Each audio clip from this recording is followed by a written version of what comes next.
ngomongmu dawa banget marake kelingan sing ora-ora lho. Apa? Kuwi lho Mas dawa banget. Iki apa? Heeh. Iki wis kegawan lahir. Lah kepiye?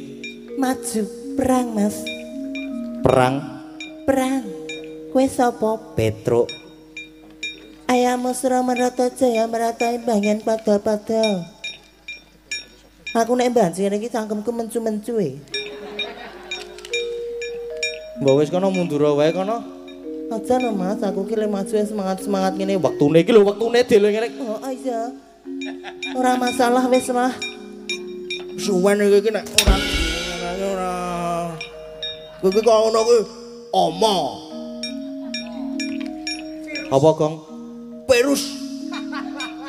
Ora kok ngono kuwi kono mundur wae kono. Mas Duding musuhe Sinuwun Mandura. Ya tak maju Gong. Santai wae. Iki yo. Truk maju tenan to, Truk? Heeh, iki maju iki. Segawane rono kan ora kunangan sapa-sapa. Anggere seneng kene wis aman wae ora kunangan apa. Kowemu. Ngapa kowe sak?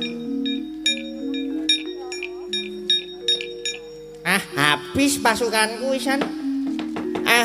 Matur karo Sinuwun Prabu Baladewa.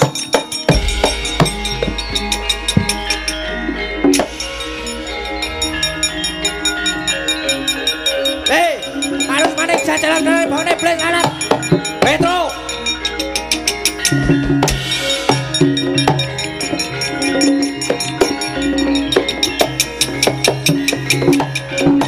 Harus manik jajalan dari bawahnya Blis anak Petro Marwiro tenan wani maju ngadewi Prabu Baladewa. Ora wani dudu Petro tanganane. Ayo jare mau nantang aku, ayo Mas. Padangan wani, petengan ya wani, rupa wani, jembar ya wani. Gugu karepe dhewe tapke nyawa ayo ngejak pirang dina tak ladeni Mas.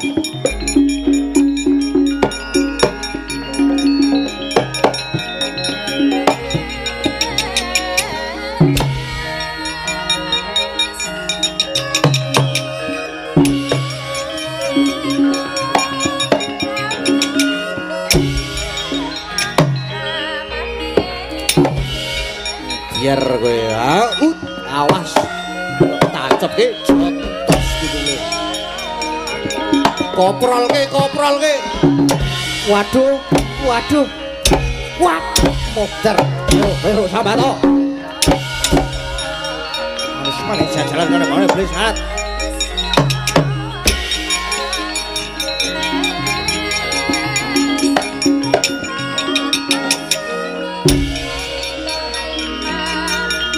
Wut.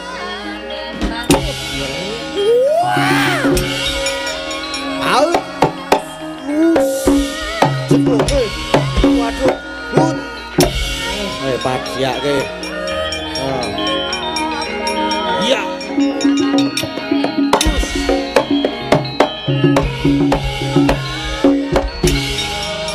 Iso aku nek mengkon situtan.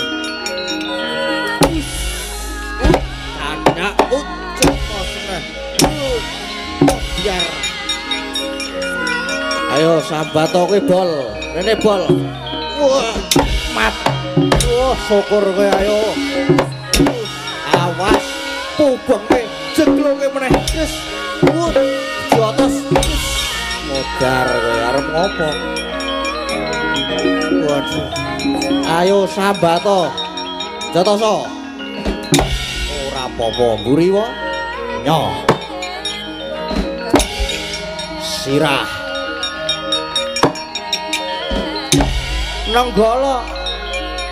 nenggolane endi nenggolo wah mati wah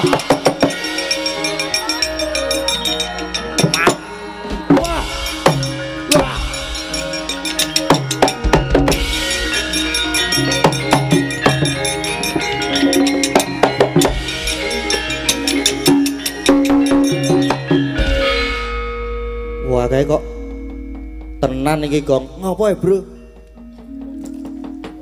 Baladewa iki aneh lho iki. Aneh piye? Sing wis-wis Sinuwun Mandura iki nek gelut nek wis kepepet wis kalah ngono kae terus mesti muni gelandang nenggala. Aku mau ora. Lah kowe iki nendi? Mbuh aku mau. Ora ngetok aku mau ndelik. Ora nonton lehmu perang.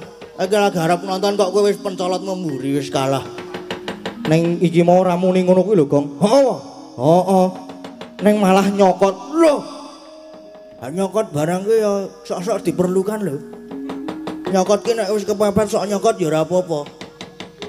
Ora ngono kuwi, Gong. Tenan iki nyokot tenan. Nyokot tenan. Nyokot genah dudu Baladewa. Ayo wadul Ndara Werkudara. Ayo wadul Ndara Werkudara.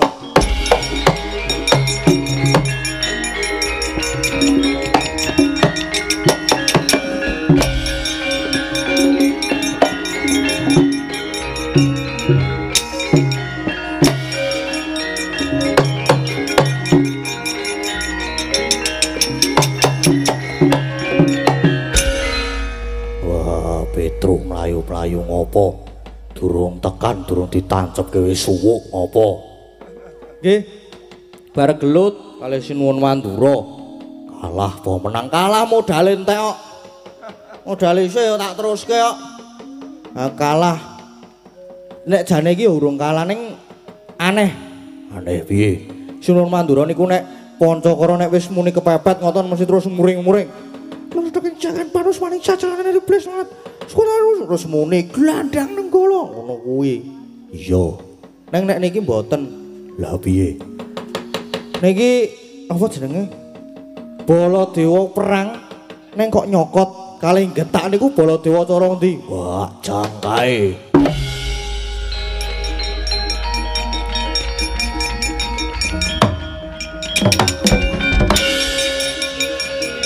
Biar kowe.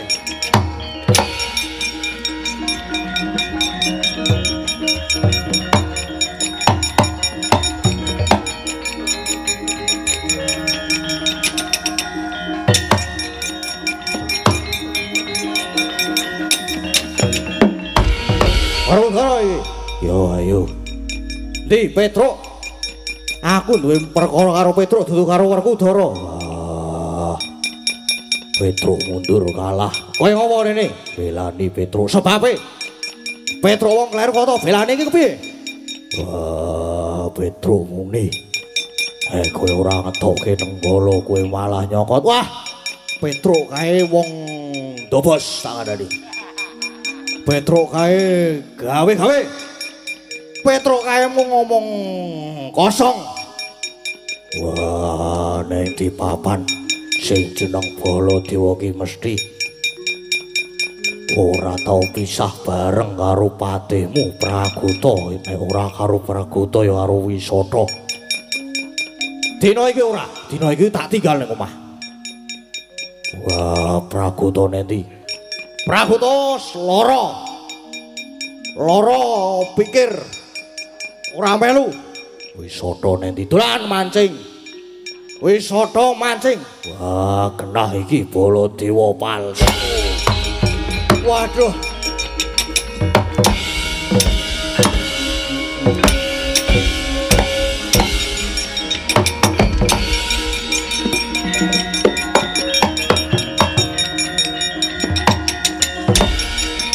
Waduh.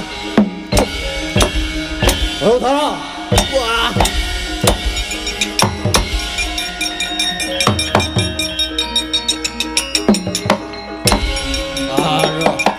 Waduh.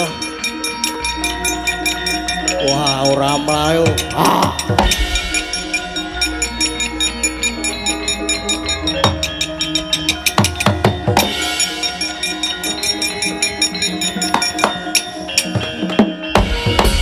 ladalah tenan. Ora urung aku Badar ya. Aku mung sadurunge mundi dawuhe Pandya Betari Durga. Supaya aku ngiri godha para pendhawa aja nganti padha bantu Yai Semar gone bakal bangun kayangan. Aku supaya memba dadi Prabu Baladewa. Ning nyatane Badar, waduh.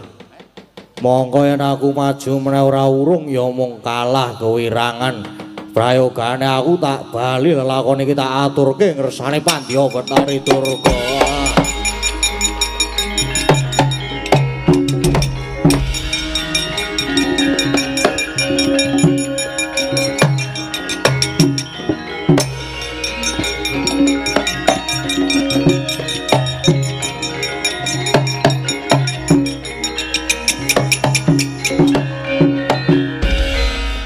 Werkudara matur sembah nuwun ingkang kathah menika sampun dibiyantu anggen kula ngunduraken Prawadya Bala saking wirangan Petro omong apa. Nggih, ngapunten kula niku terbawa suasana.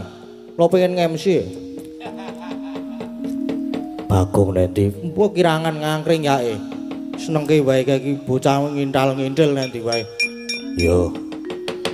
Matur sembah nuwun lan tujune niki wau Ndara Werkudara kersa tumandang. Kudune. Lho, pita ki? Pita ki? Werkudara pita ki?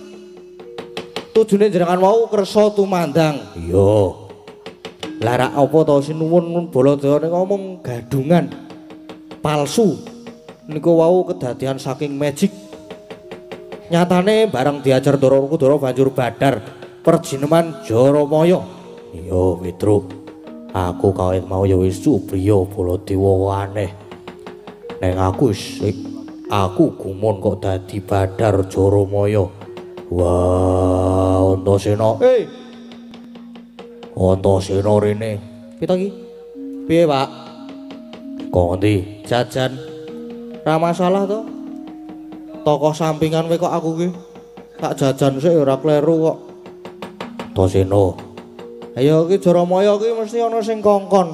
Sing kongkon sapa? Lah nek dinalar saiki. Jaramaya iki andane Pandhawedari Durga mestine sing kongkon ya kuwi. Dadi cara tembunge saiki iki melu nunggangi perkara iki mbebudhek banyu bening ngono. Wah, banjur piye? Kok terus piye to ki? Ayo saiki gandeng amarta wis tentrem Petrus saiki dawuhi supaya disiki laku bali ning Karang Kadempel. Bapak karo Pak Desami Ajilan Paman Arjuna banjur nungka supaya padha rawuh ning Karang Kadempel ning aja bali. Ning aja lali ning. Aja lali Siwa Prabu Punta supaya ngasta pusaka telu ya kuwi Pustaka Jimat Kalimasada, Payung Tunggul Naga karo Tumbak Karawelang. Merga kuwi sing uga kanggo srana Kyaine Semar nggone bakal mbangun kayangan. Yo. Wis kono Pak, gek tata-tata budal ning Karang Kadempel, Petruk kon bali dhisik. Pondene negara Ngamarta mengko tak tunggune karo dulur-dulurku. Wah, yo. Petruk, nun. Kowe disi ana laku bali dhisik. Mengko aku lan Punta Aji kakangku banjur sumusul ing Karang Kadempel. Nggih, ngestoaken dawuh nyuwun pamit, nyuwun pangestu matur sembah nuwun. Ndara.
Indra ingkang puspita rum kasiring samirana mrih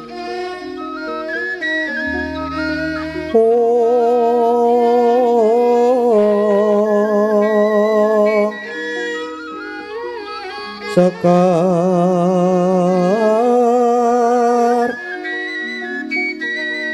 kadok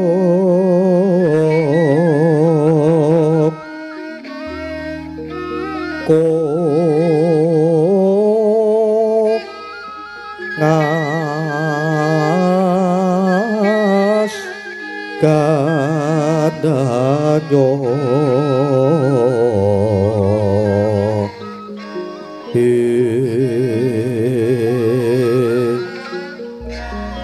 maweh raras retnaning driya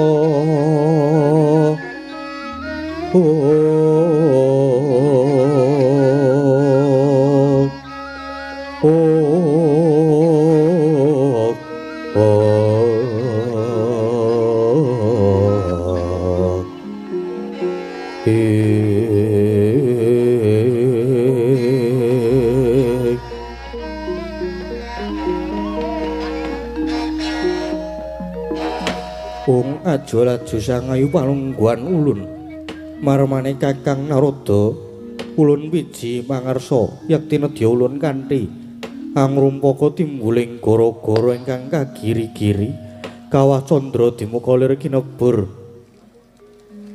Kakang baya punapi kang dados tuk sumbering kanang gara-gara Kakang Narada Prekancang Adi Guru. Gara-gara ingkang niku jane kapirang dados tigang perkawis. Menapa kemawon? Sepisan. Gara-gara saged dipun timbulaken saking titah ingkang nedheng gentur teki. Umpamanipun, contonipun nalika Lampahan Arjuna Wiwaha jaman semanten sang Begawan ciptane ingkang tapa wonten Guwa Pamintaraga, cipta ati ning kuwi wening. Nek pancen pengen wening atine mlebu Guwa Mintaraga, minta nyuwun raga pun mestani awak. Nyuwun marang ngersaning Pangeran mrih kareksa ing reh keslametane. Menika sepisan salajengipun kaping kalih gara-gara dipun timbulaken saking titah ingkang nedheng mubal kamurkanipun. Contonipun dok nalika mubaling Prabu Dasamuka. Menika saged nimbulaken punang gara-gara ugi kaping 3. Gara-gara mboten dipun sebabaken saking titah ingkang gentur tapane, gara-gara mboten dipun timbulaken saking titah ingkang murka, nanging gara-gara malah dipun timbulaken saking dewa. Dewanipun ingkang klentu tumindakipun la duka menika. Apa pancen kleru tenan apa pancen sengaja kleru? Lajeng yen saking wawasanipun Kakang Narada, gara-gara tigang perkawis menika kula lajeng angka ingkang kaping pinten Kakang? Angka 3. Yen mekaten gara-gara saking pakartinipun dewa. Lah nggih. Lajeng dewa sinten? Paduka Adi Guru piyambak.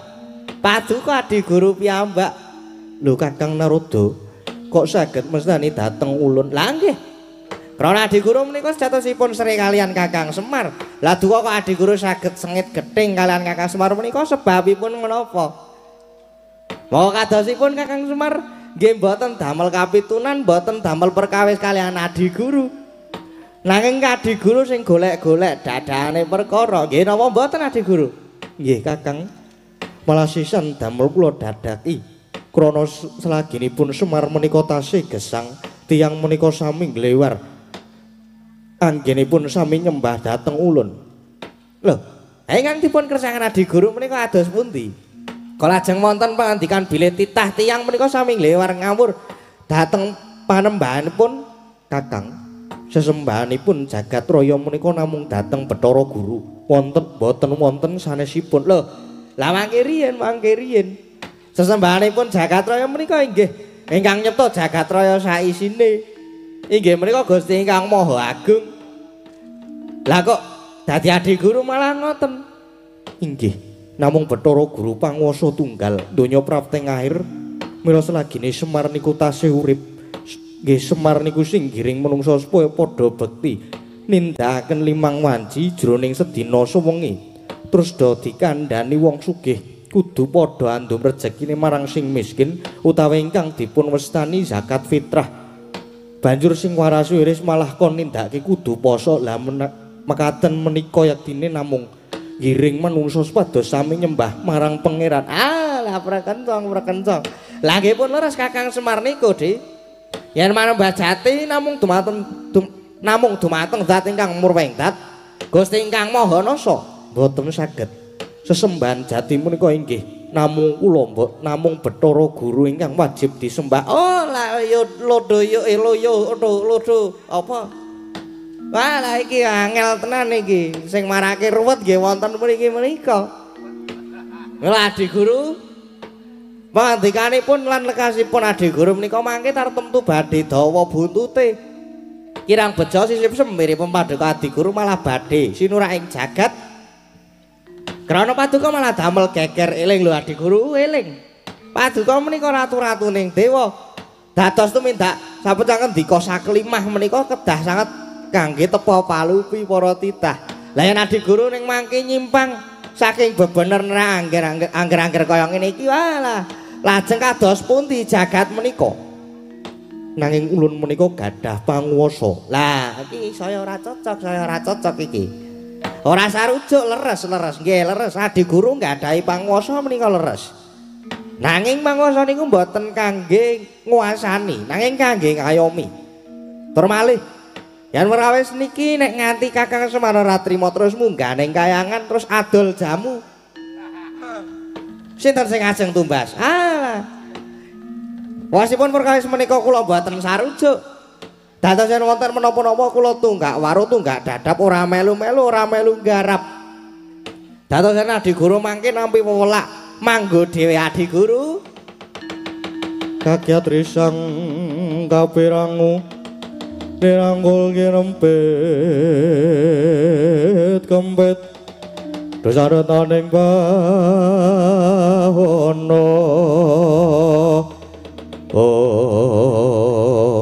Kathah-kathah pangandikanipun Kakang Narada menika malah nginung kalian ulun ya Bathara Guru.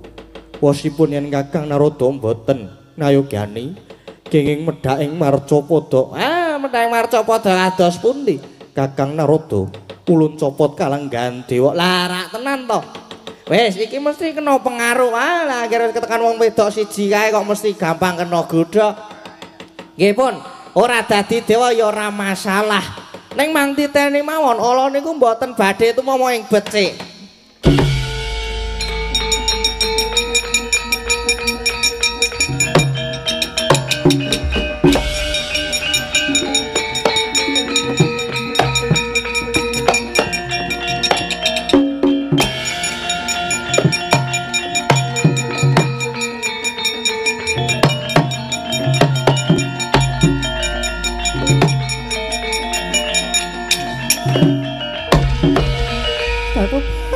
Pukulon kados pundi menika Pulo Narada sajaipun malah lajeng kagol penggalipun. Ya wis ben wae kayangan Suralaya ora nganggo Kakang Narada boya dadi ngopo. Nanging Durga nalika semana ulun dawuh marang jeneng kita supaya giri godha marang para Pandhawa supaya aja nganti bantu marang gegayahane Kakang Semar ku kepiye. Pukulon nalika semanten kula sampun dawuh kalian Perjineman Jaramaya supados memba dados nata mandura Prabu Baladewa. Nanging nyatanipun gagar wigar tanpa karya cadhong duka Pukulon.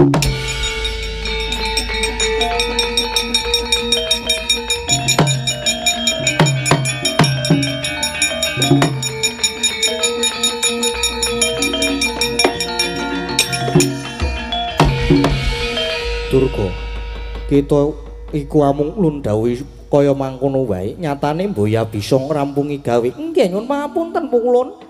Nyatanipun para Pandhawa boten saged dipun pengaruhi. Cadhong duka Pukulon kula kedah kedawan pripun nderek.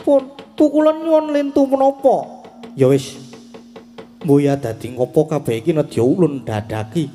Nanging saka panduka ulun iki Kakang Semar mesti wis krasa kalamun ulun sedya gagalake nggone bakal mbangun kayangan kang mengkono. Bathara Indra, nggih wonten dawuh Rama Pukulun.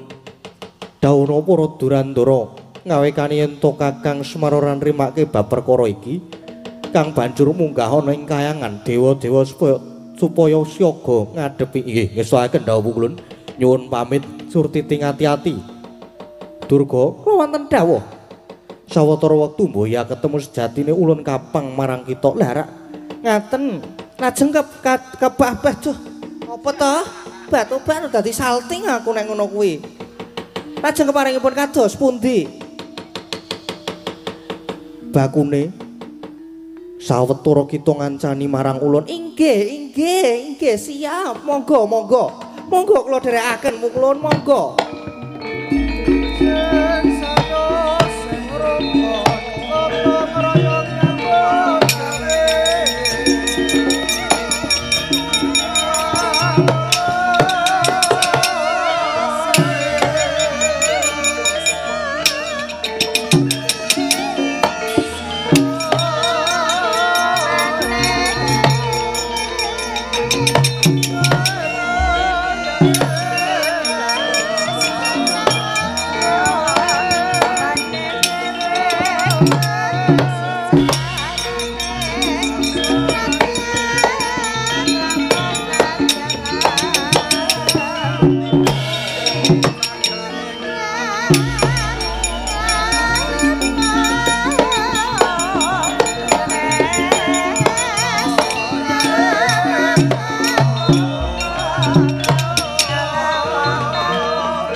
Jangkang grusra sumbar katarwatar bumi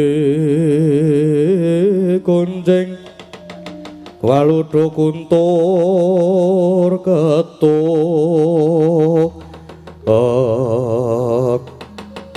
ngestu ngoro jagat mane raja dewaku kadhaipun Kakang Nyai Prabu Jaya Sudirga nggih Kakang Prabu Jaya Sudarga wonten dawuh kados pundi Yai mulane siadi tak kanthi bakal lumarepun ing Karangkadempel merga nalika semanapun Kakang Antuk Wangsit Sasmita ingkang tak tampa pun Kakang lan siadi bakal langgeng Hanjayeng Bawana ambane negara ing Pulung Gedhah Kencana nanging seranane negara kudu dianani tumbal wadal lajeng tumbalipun menapa Koko Prabu tumbale ora ana liya ya mung wong sing dianggep pamong agung wong sing dianggep pustaka bisa kandha jimat bisa ngucap ya kuwi Semar Badranaya sing jare uga dadi pamong ing para kang suci pamong ing Trahwita Radya Yai kula wonten dawuh iki wis meh ngancik laladan Karangkadempel kaslakna to ning rasaku kepengin boyong Semar yen sekirane ana ingkang ngalang-alangi Karangkadempel didadake Karangabang nggih yen mekaten monggo kula dherekaken ayo Hai dikelak lagune nggih monggo kula dherekaken Kakang ayo kanca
saya dalu raras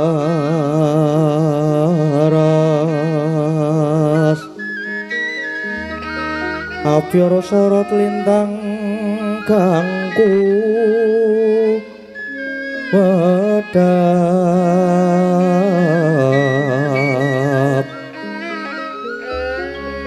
titi sonya wadya ratri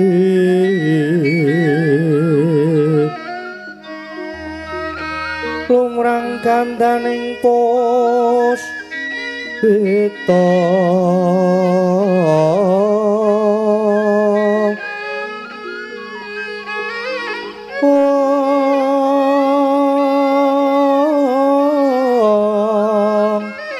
karenggewan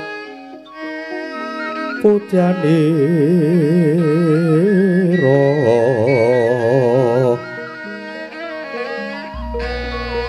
sang ticara brengeng lir swaraning madu pranta manungsung sarining ngembang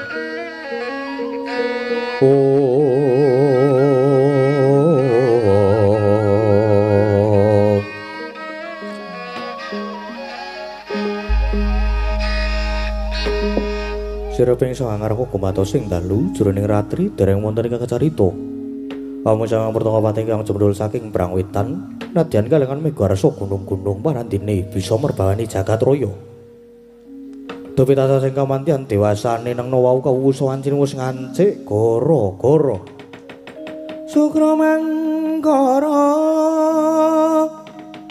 tumpamenda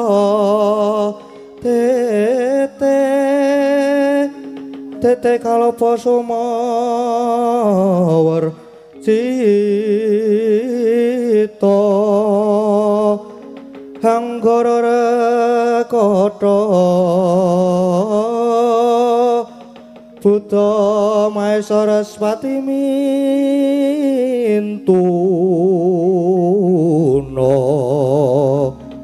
eka dwi tricatur panca cacapta astana dasa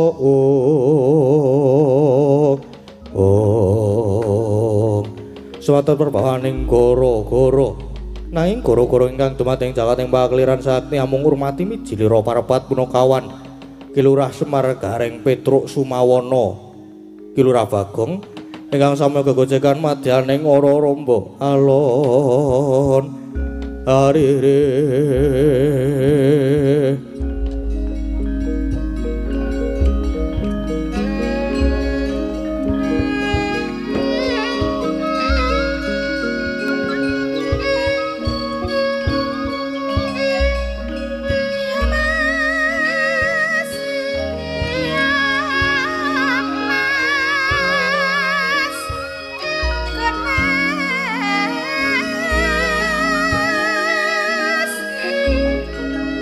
Yeah.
Gara-gara gara-gara. Oh, gara-gara jam 2 kliwat 10 menit. Ampuh tenan Emang iki wis dawa banget iki lakone. Iya kira-kira bubar 4:30. Ora kowe bubar cepet-cepet. Iya, iki sowan ana Kebon Agung Tridadi Sleman. Wis jan gayange ora jamak-jamak ket mau sore. Apa jenengane? Acarane Merti Dusun. Merti Dusun, Kang. Merti Dusun Semar bangun kayangan. Lakone aku ya sok gumun karo bapak ki. Bangun apa-apa ning dalane ora ana. Duwe sithik-sithik lakon Semar bangun kayangan, Semar bangun desa, Semar bangun SPBU barang biyen ki. Semar bangun apa jenenge? Bangun pendopo, terus Semar bangun sing ora sukses ki mung bangun rumah tangga. Ora ngono kuwi, Kang. Ya kae karo apa jenenge minangkane pamundutan sing durung dipinangkani ning limbukan mau. Isih ana 3 nek ora kleru, Kang. Nek ora ana tambahan saka HP. Isih ana apa jenengane? Kadung Tresno mau isih ana, terus ana Dadi Ati karo Sisi Deman. Wis sip tenan isih ana 3. Ha iya. Karo gek dipinangkani mboko sithik, Gong. Saka apa ya kira-kira ya? Saka Sisi Deman dhisik no. Ha iya. Sing warang nyekar sapa, Gong? Sik tak milih aku ya nek Sisi Deman ki. Wong pira kira-kira, Truk? Manut arep njaluk wong pira? Maksude pira Sisi Deman karo wong pira? Ya ora ngono kuwi. Kok terus Sisi Deman karo wong liya. Ya mau. Ora kaya ngono kuwi to ora apik lho, Truk. Ha iya. Ayo Mbak Agnes. Woi pokoknya Mbak Agnes nah aku. Aku ngefan aku karo Mbak Agnes. Kok meneh kancaku kae sing lendet-lendet nggon gayor gong kae wah. Wis muni Mbak Agnes ngono senenge ra jaman-jaman. Kok iso? Aku ora ngerti ya kowe iki. Heeh. Sok apa jenenge ngabari. Anggere gawe Mbak Agnes gawe story Instagram ngono kae terus wih Mbak Agnes gawe story Instagram. Ngerti urung kowe? Ayo mbok ben aku ya kaya ngono ki to. Kok ya duwe Instagram kon ra gawe story.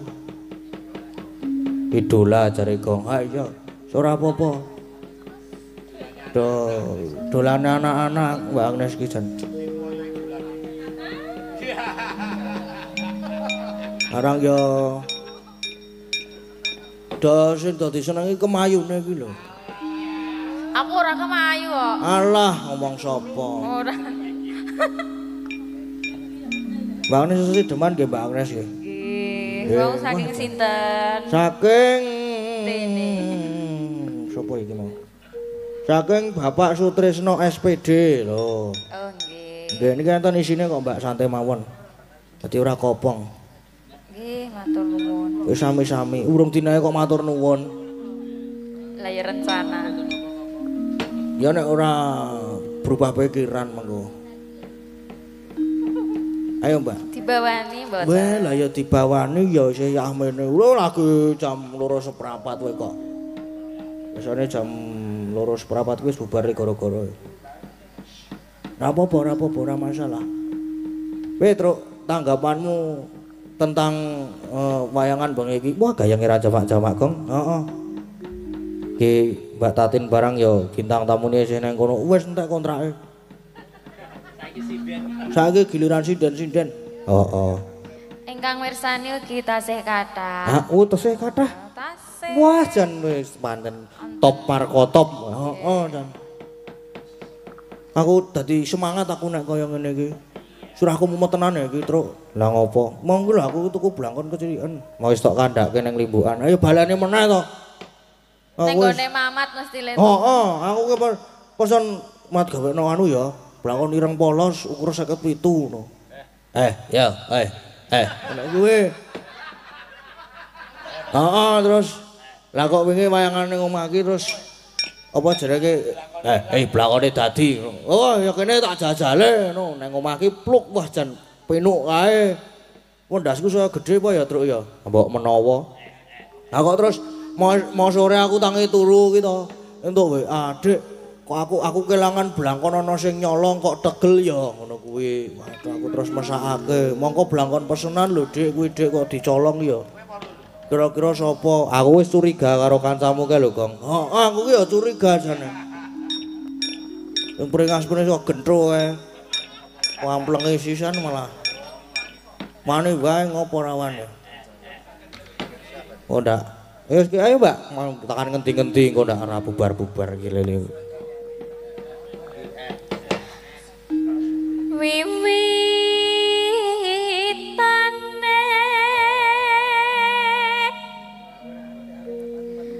anderek sang beki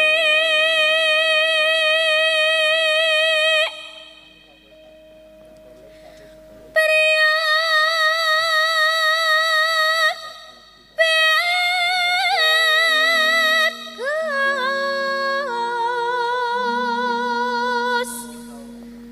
kang olah budaya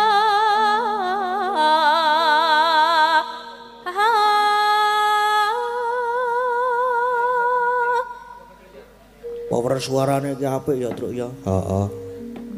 Piye ya carane ngono kuwi ya? Aku bingung ngentoke power suara kuwi ana remote ora lho. nyedot Nyedot apa? maksudnya Senengane enggak. maksudnya nyedot ambegan sik apa Marake traveling. sik tarik nafas nah ngono lho Ayo tarik sik. napas ngono lak kepenak kok nyedot. Lah ya kan nyedot ambegan Waduh. Iya kuwi maksudku, maaf, maaf. Pikiranku sing positif. Pikiranku dadi positif kowe. Ayo, Mbak. Ayo. Sowan menyang kutha gedhe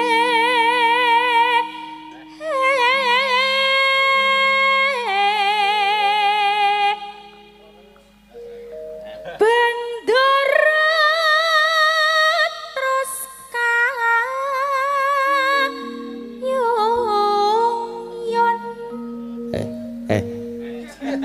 Terus meneng terus tak dupak lambemu malahan. Ayo serak ya gerok ya gong aku ki gong. Ayo Mbak, ndak mbane engko ndak selak terus. Ae kuwi senengane to. Oh kae.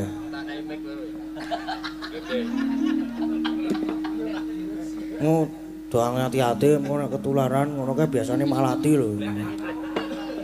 Mengko nek tekan kemah terus yo. Wes Mbak yo gak diteruske yo. Lagi nek dirasani omong seru-seru ki ora krungu. Masa dirasani alon-alon ki malah terus krungu sih. Tenan kuwi, tenan ngalami aku. Engko terus teko kene ki to. No terus. Hati-hati lho kok nek balik nang ora kualat to. Ayo ngono kuwi. Aduh tenan to. Ayo Mbak. Endi? Nang endi? Rapok-rapok. Lho, ora apa-apa. Selendangku ning kowe engko lak ngeratane salenter genep sak wungkus gitu. Ora apa-apa. Trik lawasku kowe karangan ngono kowe. Ayo Mbak, diteruske Mbak. kang saking wukir.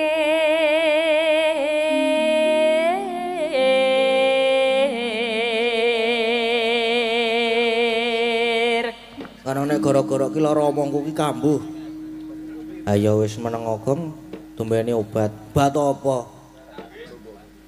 Obat nganu apa? Ora wis arep omongan aku ndak. Nek aku omongan meneh entuk bahan meneh ku suwi banget lho iki. Truk. Ya ora apa-apa. Oh ya aja. Ya ora apa-apa ding jane engko sik tak golek bahan meneh men suwe. Ayo Mbak. Soale nek wis entuk bahan ki biasane suwe. Bahan apa? Bahan kuwi lho guyon. Ra ketang ora lucu ki sing penting ngomong. Heeh. Ora apa-apa. Wis rasah wis truk. Wis aku wis kagul aku. Lah malah ditinggal jagongan. Lah piye to? Gek ayo malah tinggal. Lah tak kira wis rampung. Kene iki gedabekane malah ditinggal.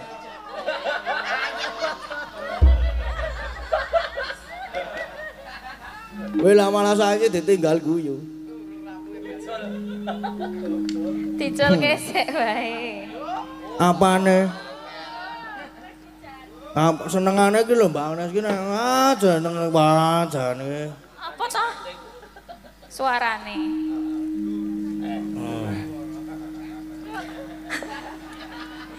Suara kurang premono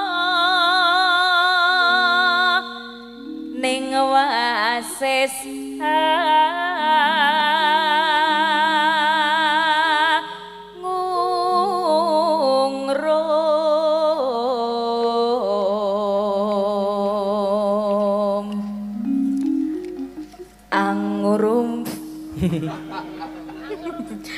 Angung rom marang bendoro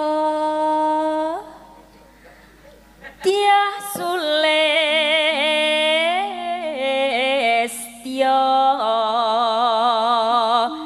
pijer ngincangake alis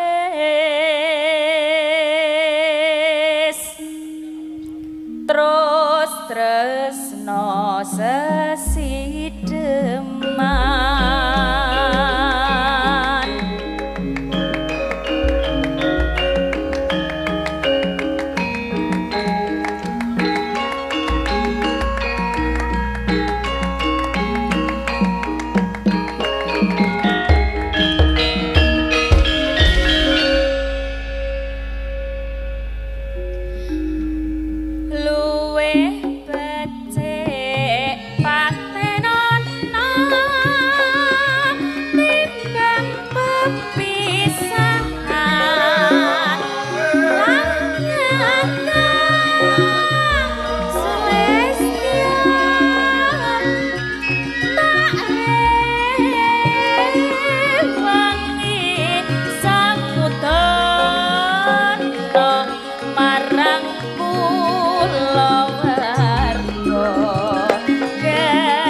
Saya semangat. Ayo Mbak, diteruske wae Mbak. Liwat kincange kalesmu kuwasa kang landang rasane hatiku yen wis serius aku isih mampu ngladeni solarmu mongko kowe bocah gunung nadyan bocah gunung kadung ngrimpo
Niki Mbak, sak amplope wis aku ki. Matur sembah Amit nggih. nuwun nggih. Ana sine ra ya ku ya. Mbah kok kayane Ana wis ana nggih sami-sami kadang ya.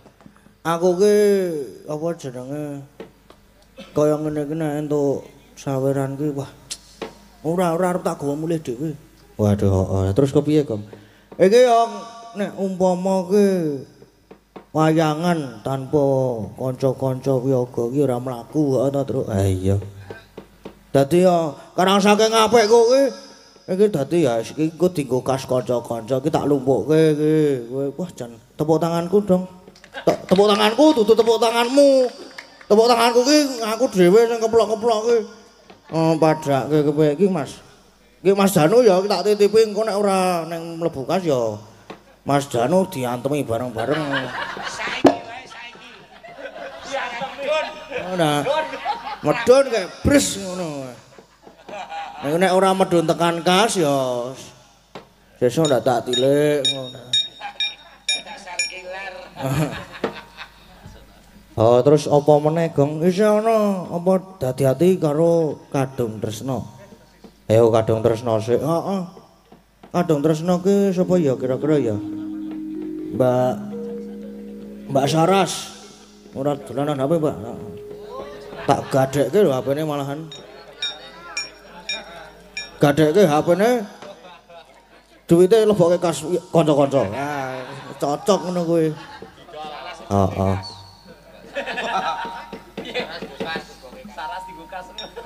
Ora maksudnya hasil gade saka duit saka HP kuwi lho. Aku arep dienggo kas. Dek mlebune kas nang ndi ya? Hah? Mlebune kas nang ndi? Senengane kok do kaya ngono kuwi ora apik, mbak aku ki melu.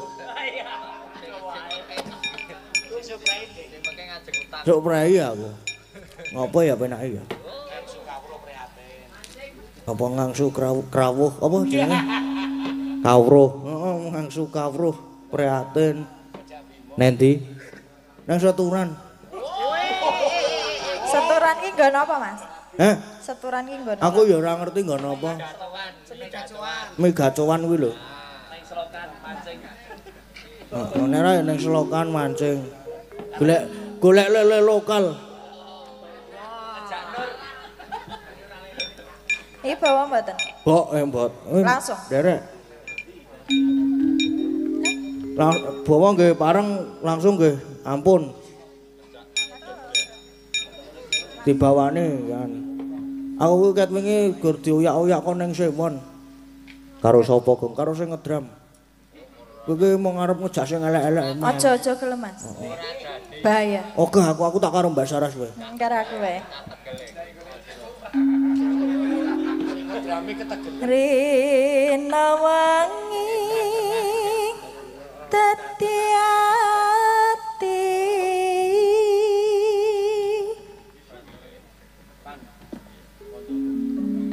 tanpa dahar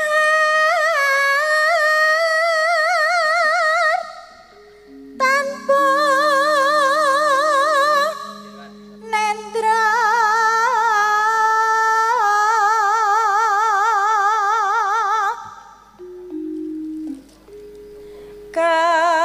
kayung yon marang slirane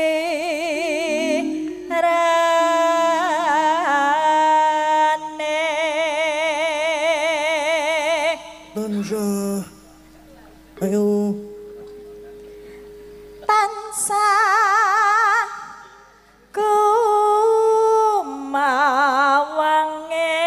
kumawangeng netra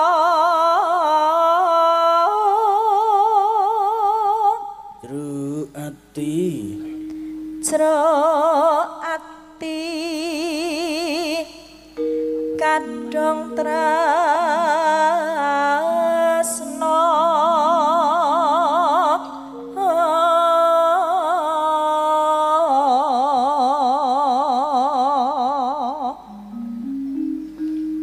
tan liya among sliramu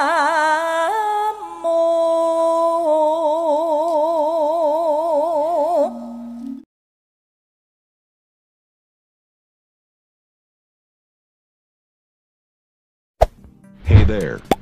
Subscribe to my channel. And also press this bell icon.